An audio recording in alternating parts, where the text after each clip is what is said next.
ஒரு ராணியை தியாகம் செய்து உலகத்தை ஆச்சரியப்படுத்திய சதுரங்க வீரர் டி லெகால். ஒரு காஃபி ஹவுஸ், பாரிஸ் நகரம், 18ஆம் நூற்றாண்டு. மக்கள் பேசிக் கொண்டிருக்கிறார்கள்.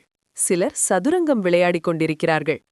அந்த மேசைகளில் ஒன்றில் அமைதியாக அமர்ந்திருக்கிறார் ஒரு மனிதர். அவர் பெயர் டி லெகால். அவரை பார்த்தால் சாதாரண மனிதர் போலத்தான் தோன்றுவார். ஆனால் சதுரங்க பலகையில் அவர் ஒரு மந்திரவாதி போல விளையாடுவார்.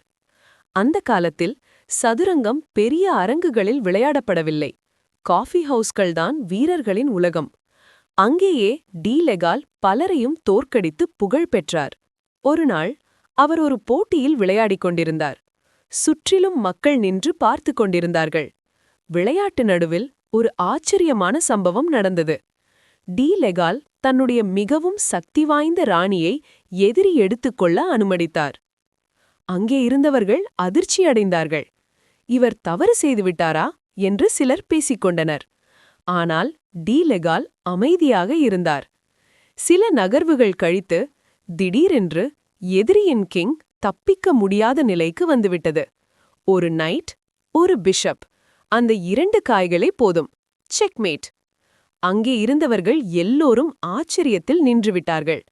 ராணியை தியாகம் செய்து வெற்றி பெறுவது அந்த காலத்தில் பலருக்கும் கற்பனைக்கே வராத ஒன்று. அந்த அற்புதமான தந்திரம்தான் இன்று வரை லெகால்ஸ் மேட் என்று அழைக்கப்படுகிறது. இன்று உலகம் முழுவதும் சதுரங்கம் கற்றுக்கொள்வோர் முதலில் கற்றுக்கொள்ளும் அழகான செக்மேட்டுகளில் இதுவும் ஒன்று. ஆனால் டி லெகாலின் பெருமை அதில் மட்டும் இல்லை. அவர் ஒரு நல்ல ஆசிரியரும் ஆவார். அவரிடம் கற்றவர்கள் பின்னர் பெரிய வீரர்களாக வளர்ந்தனர். அதனால் அவர் ஒரு வீரர் மட்டுமல்ல, ஒரு வழிகாட்டியும். டானிகின் ஃபிலிடார் என்ற புகழ்பெற்ற சதுரங்க வீரர் இளம் வயதில் டி லெகாலிடம் கற்றவர். வரலாற்று குறிப்புகளின்படி ஆரம்பத்தில் ஃபிலிடாரை லெகால் பல முறை வென்றார். பின்னர் ஃபிலிடார் உலகின் மிகச்சிறந்த வீரராக உயர்ந்தார்.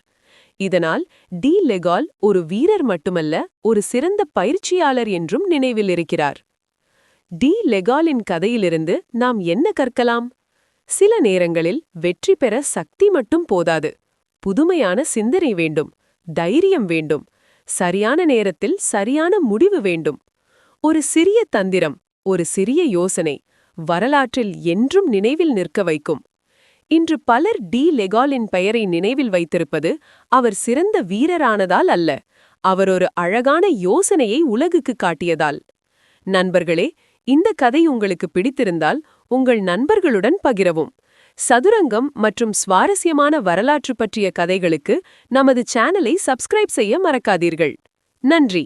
மீண்டும் சந்திப்போம்.